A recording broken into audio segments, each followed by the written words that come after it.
Okay. So the idea of rotator cuff repair should be a combination of good restoration of biomechanics of the shoulder function and a biological healing of repaired tendon to the bone. Unfortunately, actually, we can provide a successful repair in, I would say, 50% of our cases, because the rate of recurrence rate or non-healing rate is approximating 14 to 60% in most of our cases, even if some literature reported very high percentages exceeding 90% in massive rotator cuff tears. But what is important, the most relevant outcome predictors according to the most recent literatures are basically two: the age of the patient and the size of the rotator cuff tear. Massive cuff tears, so the at-risk tears, includes almost 10 to 40% of all our cases. And in this case, the tendon healing is reduced to less than 50%, while arthroscopically irreparable cuff tears represents a 6 to 30% according to literature. So it's a pretty high percentage of cases. If we look at the importance of repair based on imaging, postoperative imaging studies, despite previous reports in which we heard that a repair is not related to the clinical outcome, seems to be not true, because there is a strict relationship between the repair at imaging studies and strength and function recovery after surgery. So what we can do to prevent non-healing or to improve healing, I would say, and to prevent retear. It's a combination of different conditions. Basically, biologic augmentation can help in controlling some of these variables that are reported to be associated with some risk of recurrence.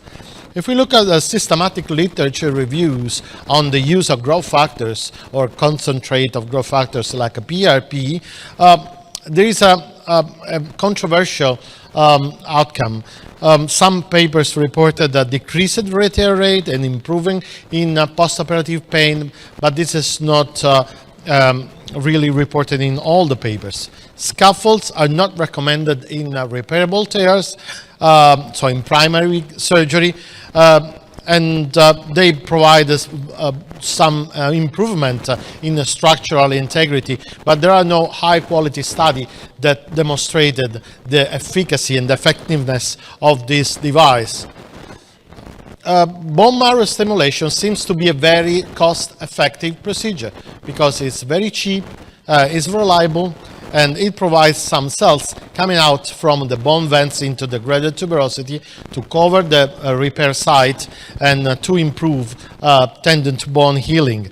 And the literature showed a reduction in retear rate, but no difference in functional outcome when compared with the conventional repair. We recently performed a study with the use of a different device to perform the bone vents.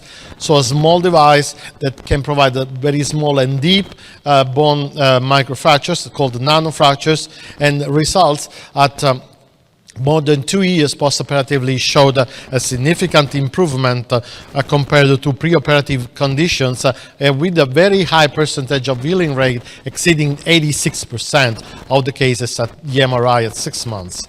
Engineered scaffolds, which consist of a combination of cells and embedded into a scaffold and implanted in one stage, so no cell seeding and amplification, but just harvesting from the bone marrow from the graded tuberosity.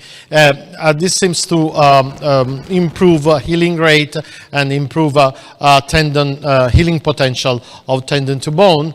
And other cell source not only the bone marrow from the greater tuberosity, but also other tissues surrounding the shoulder.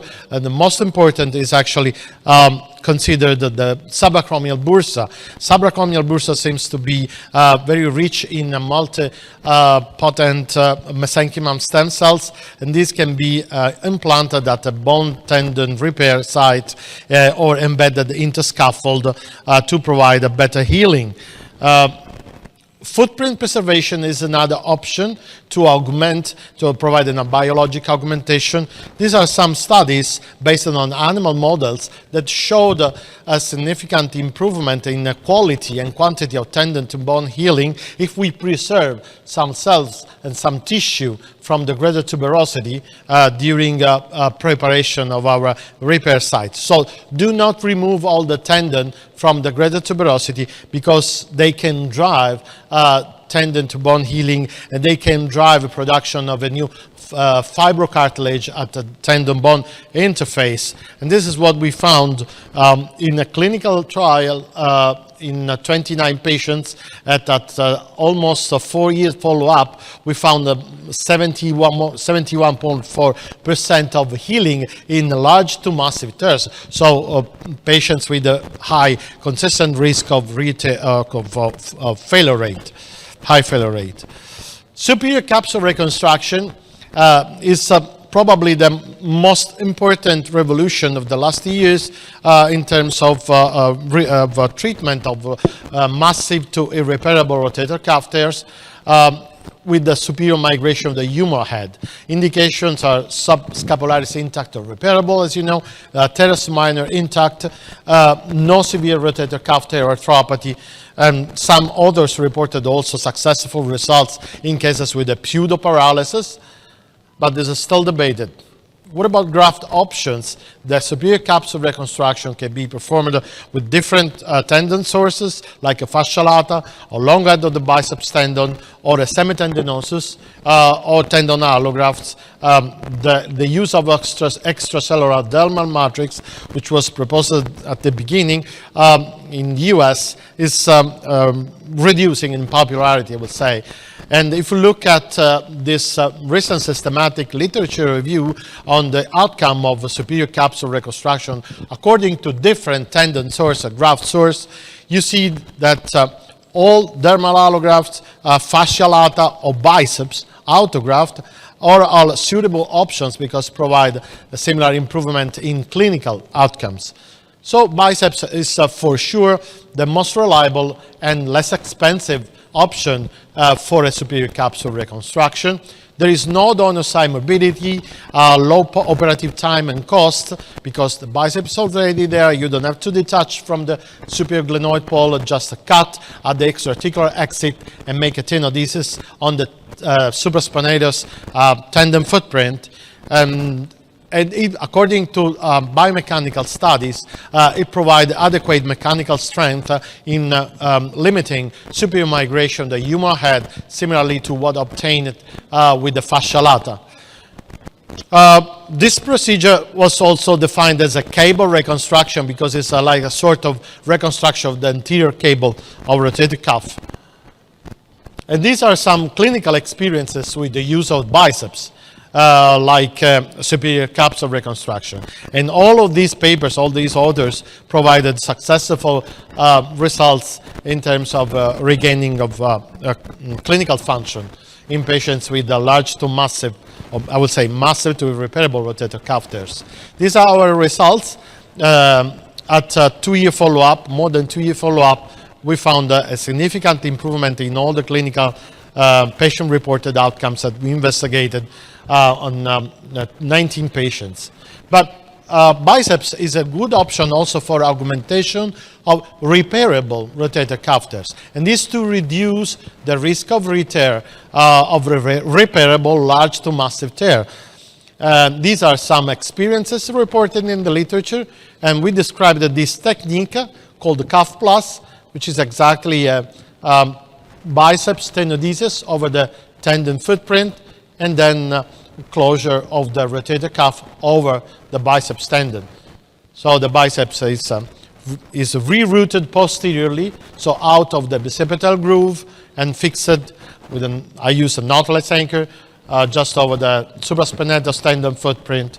And then in case of repairable cuff, the cuff is repaired over with suture anchors with a tendon to bone reattachment.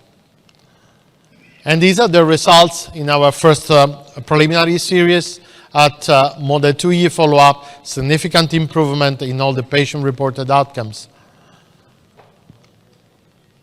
In case of missing biceps, another option is the use of semitendinosus. These first preliminary results reported by some Portuguese authors showed the use of a doubled semitendinosus in a V-shaped configuration. This was an open surgery, and we recently described the technique, all arthroscopic, so the semitendinosus is fixed on the superior pole of the glenoid, anterior and posterior, similarly to what we do with fascia lata or with a membrane. And this is a double cable reconstruction because you have a cable anterior and one posterior, and finally this is the result. And you can see here the 2 fixation points on the glenoid and 2 on the greater tuberosity. Regarding the efficacy of superior capsule reconstruction in comparison with a tendon transfer, according to what described Enrico Gervasi, these are a systematic literature review on 47 studies included, and all of them showed that both techniques can be considered successful to improve clinical outcome. With the superior capsule, we have a